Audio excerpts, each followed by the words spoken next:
I grew up in southern Missouri, not far from a place locals call the Black River.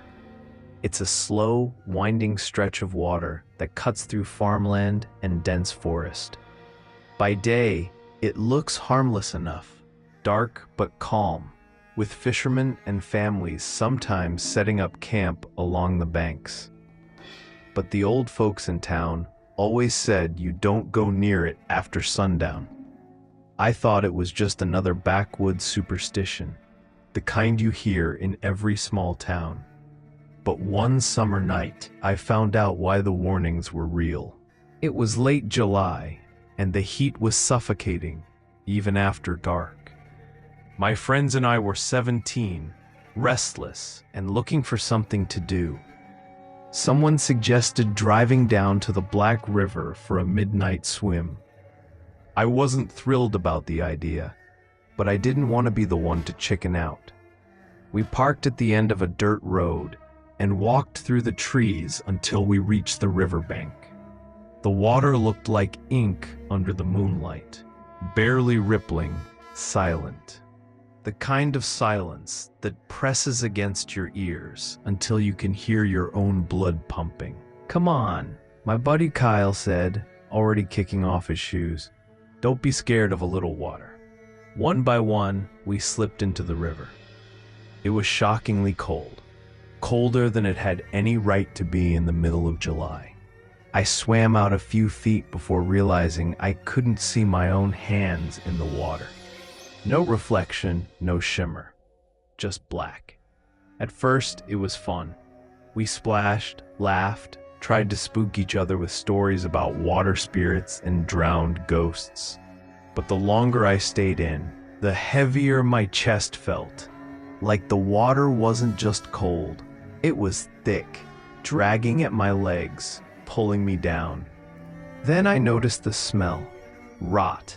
Like something dead had been sitting in the sun too long. "Do you smell that?" I asked. The others didn't answer. In fact, they weren't laughing anymore.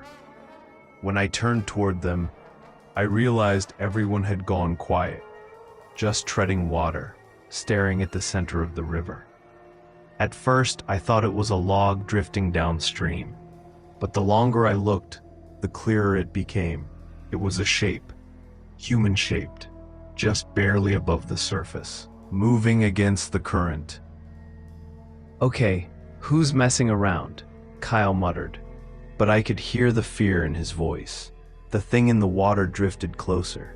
Its head broke the surface, and I realized it wasn't floating. It was standing in the river, in water that should have been 20 feet deep. I swear I saw its face, pale, eyeless, with a mouth stretched wide as though it was screaming, but no sound came out. The water around it rippled unnaturally, like it was boiling. "Out!" someone shouted, and we all scrambled for the bank. The mud sucked at my feet as I clawed my way out, lungs burning, every instinct screaming at me not to look back. But I did.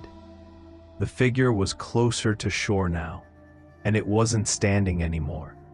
It was crawling, dragging itself through the water, arms bent in ways that weren't possible. The smell of rot hit me again, stronger this time, gagging me.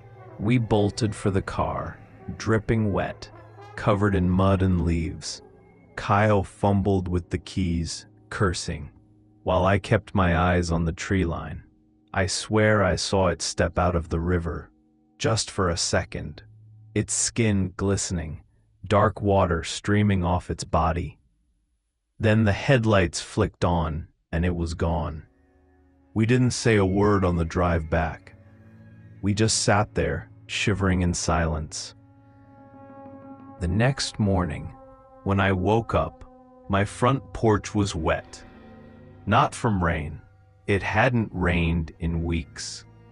There were streaks of muddy water across the steps, leading right up to my door. I never went back to the Black River after that night. But sometimes, when the air is still and damp, I smell it again, that rotting stench, And sometimes, late at night, I hear the faint sound of water dripping outside my window. People around here still say the river's cursed, that it takes people who wander too close after dark. They say it keeps what it takes, and sometimes it follows them home. I used to laugh at those stories. Not anymore. Because every night, before I go to bed, I check my porch. And every so often, the wood is wet again. And I know it's waiting for me to step outside.